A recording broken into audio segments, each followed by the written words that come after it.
Welcome to Diya recipes. இன்றைக்கி நம்ம சேனலில் இட்லி, தோசை, சப்பாத்திக்கெலாம் வச்சு சாப்பிட்ற மாதிரி ஒரு டேஸ்டியான மல்லி சட்னி எப்படி செய்கிறதுன்னு தான் பார்க்க போகிறோம்.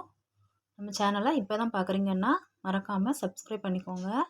இப்போ இது பண்ணுறதுக்கு ஒரு பாத்திரத்தில் கொஞ்சமாக எண்ணெய் ஊற்றிட்டு ஒரு ஸ்பூன் போல் உளுந்து சேர்த்துக்கோங்க. உளுந்து சேர்த்துட்டு நல்லா ஃப்ரை பண்ணிக்கோங்க. உளுந்து நல்லா செவந்து இந்த மாதிரி வந்ததுக்கப்புறமா இதில் ஒரு 15 போல் சின்ன வெங்காயம் சேர்த்துக்கோங்க. சின்ன வெங்காயம் சேர்த்து செய்யும்போது சட்னி ரொம்பவே டேஸ்ட்டாக இருக்கும். இப்போ இதில் ஒரு 7-8 போல் வெள்ளை பூண்டு சேர்த்துக்கோங்க.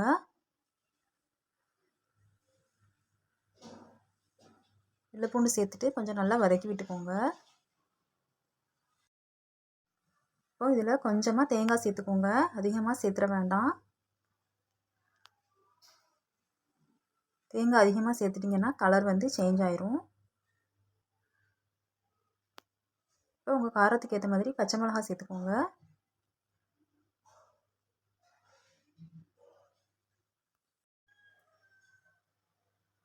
இப்போ ஒரு கைப்பிடி அளவுக்கு நல்லா ஃப்ரெஷ்ஷான மல்லி இலையாக எடுத்துக்கோங்க. நல்லா 2-3 தடவை கழுவி எடுத்துக்கோங்க. இப்போ இதில் சேர்த்து நல்லா வதக்கி விட்டுக்கோங்க.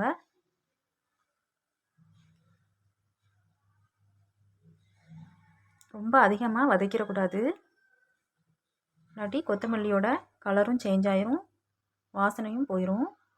சும்மா லைட்டாக மிக்ஸ் பண்ணி விட்டுக்கோங்க.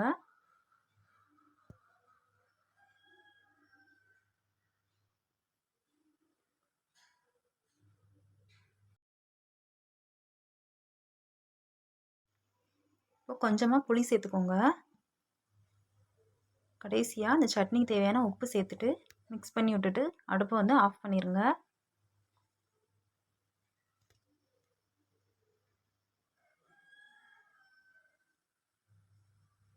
இப்போ இதை ஒரு பிளேட்டுக்கு மாற்றிட்டு நல்லா ஆற வச்சுக்கோங்க. இப்போ ஆறுனதுக்கு அப்புறமா மிக்ஸி ஜாருக்கு சேர்த்துக்கலாம்.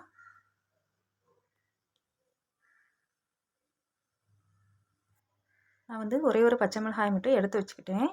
காரம் எப்படி இருக்குன்னு செக் பண்ணிவிட்டு கம்மியாக இருந்தால் ஆட் பண்ணிக்கலாம். இதில் கொஞ்சமாக தண்ணி சேர்த்து நல்லா அரைச்சி எடுத்துக்கோங்க. இப்போ காரம் கம்மியாக இருந்துச்சு, அதனால் நான் எடுத்து வச்சுருக்க பச்சை மிளகாயும் சேர்த்துக்கிட்டேன். இப்போ இந்த அளவுக்கு நல்லா ஃபைனாக அரைச்சிக்கோங்க. இப்போ இதை ஒரு பவுலுக்கு மாற்றிக்கலாம். கொஞ்சமாக மிக்ஸி ஜார் அலசி தண்ணி சேர்த்துக்கோங்க. தண்ணி வந்து அதிகமாக சேர்த்துட்டாலும் சட்னியோட டேஸ்ட் வந்து மாறிடும். இப்போ தாளிச்சிக்கலாம். கொஞ்சமாக எண்ணெய் ஊற்றி கடுகு, காஞ்ச மிளகாய், கொஞ்சமாக கருவேப்பிலை சேர்த்துக்கோங்க. அடுப்பை ஆஃப் பண்ணிவிட்டு கொஞ்சமாக காயப்பொடி சேர்த்து எடுத்து வச்சுருக்க சட்னி கூட சேர்த்துக்கலாம்.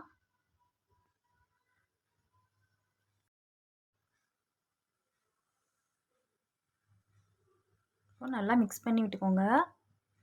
அவ்வளோதாங்க, நல்லா மணக்க மணக்க டேஸ்டியான மல்லி சட்னி ரெடி.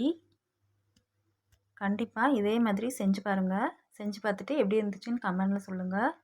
இந்த ரெசிபி உங்களுக்கு பிடிச்சிருந்துச்சுன்னா லைக் பண்ணுங்கள், ஷேர் பண்ணுங்கள். நம்ம சேனலை சப்ஸ்கிரைப் பண்ணிக்கோங்க. தேங்க்யூ.